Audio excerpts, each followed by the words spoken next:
दोस्तों, क्या आपने कभी सुना है कि कभी भगवान बुद्ध ने किसी को श्राप दिया हो? वह तो करुणा और अहिंसा के प्रतीक थे। लेकिन इतिहास में एक ऐसी घटना दर्ज है जब बुद्ध ने एक नगर को श्राप दिया और वह नगर धीरे धीरे पूरी तरह से नष्ट हो गया। यह कहानी केवल एक मिथक नहीं बल्कि एक गहरी सीख देने वाली सत्य कथा है। आज से हजारों साल पहले मगध राज्य के अंतर्गत एक समृद्ध नगर था साली। यह नगर व्यापार, संस्कृति और कला में अग्रणी था।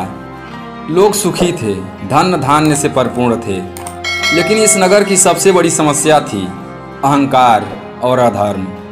लोग अत्यधिक भोग विलास में डूब चुके थे।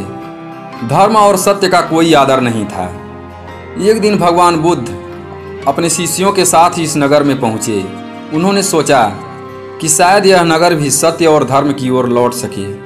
बुद्ध नगर में प्रविष्ट हुए, लेकिन वहाँ के लोगों ने उनका स्वागत करने के बजाय उनका उपहास उड़ाया। नगर के धनी व्यापारी और राजपुरुषों ने बुद्ध का अपमान किया। उन्होंने बुद्ध को एक साधारण भिक्षु समझकर उनका मजाक उड़ाया और कहा, तुम जैसे भिक्षु हमें क्या सिखाने आए हो? यहाँ धन और ऐश्वर्य है, तुम्हारी साधना यहाँ कोई मूल्य नहीं रखती। भगवान बुद्ध ने कोई क्रोध प्रकट नहीं किया, लेकिन उनके चेहरे पर एक गहरी पीड़ा दिखी। उन्होंने शांत स्वर में कहा, यह नगर अहंकार में डूबा हुआ है।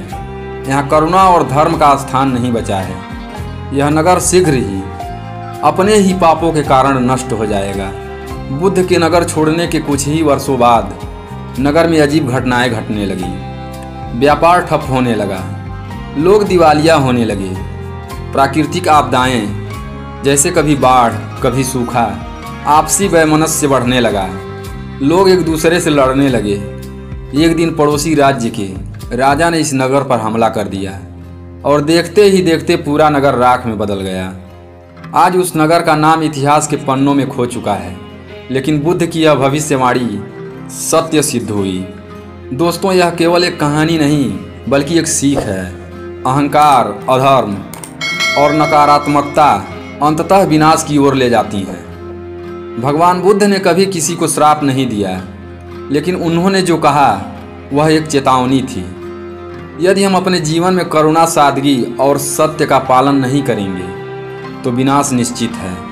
तो दोस्तों, यह कहानी हमें क्या सिखाती है? क्या हमारे समाज में भी कहीं न कहीं ऐसा अहंकार और अधर्म बढ़ रहा है? हमें अपने जीवन को सही दिशा में ले जाने के लिए क्या करना चाहिए? कमेंट में अपनी राय बताइए और इस वीडियो को उन लोगों तक पहुंचाइए जिन्हें यह सीख ज़रूरी है।